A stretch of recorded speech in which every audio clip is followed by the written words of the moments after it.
Sur cette image, Michaël Vossart, fraîchement diplômé, a une ambition, intégrer l'arène politique. En 2008, c'est chose faite, il dédie alors toute sa carrière à des filles, mais 18 ans plus tard, celui qui se qualifiait comme l'enfant du parti claque aujourd'hui la porte, il évoque une rupture de confiance. C'est la présidence ici qui a déterminé ce choix. Le capitaine à bord doit pouvoir rassembler plutôt que ici diviser.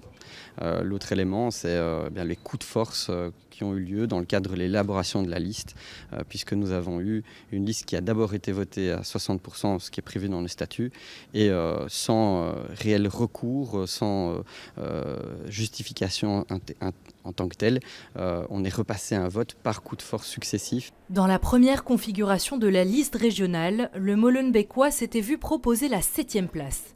Dans la seconde version, il est à la 13e. On est arrivé à une nouvelle liste et pour moi, en tant que démocrate, je n'accepte pas ce qui s'est passé et ça peut créer, oui, un grave précédent dans le parti et ça, je ne veux pas y participer. Et Michaël Vossart n'est pas le seul. Depuis lundi, le parti a essuyé 3 départs au total.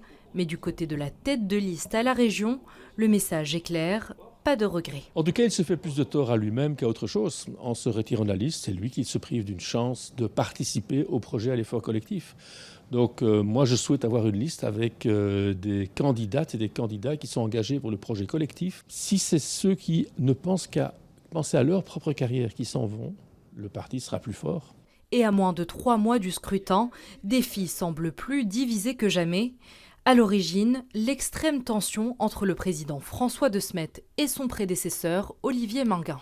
Ce qui est surprenant, c'est quand même la permanence dans le temps de ces crispations. Elles durent quand même depuis plusieurs semaines maintenant. Le fait qu'elles s'expriment aujourd'hui encore sur la place publique et puis la forme que cette crispation prend, des gens qui quittent une liste alors qu'ils ont une chance d'être élus, quelqu'un qui quitte le parti alors qu'il a un avenir écrit dans ce parti, ce sont des choses qui ne sont pas du tout anodines.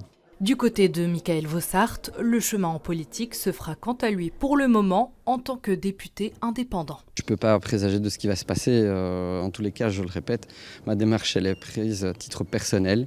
En tout cas, voilà, moi j'assume ce que j'ai fait. Les autres prendront attitude, tout simplement.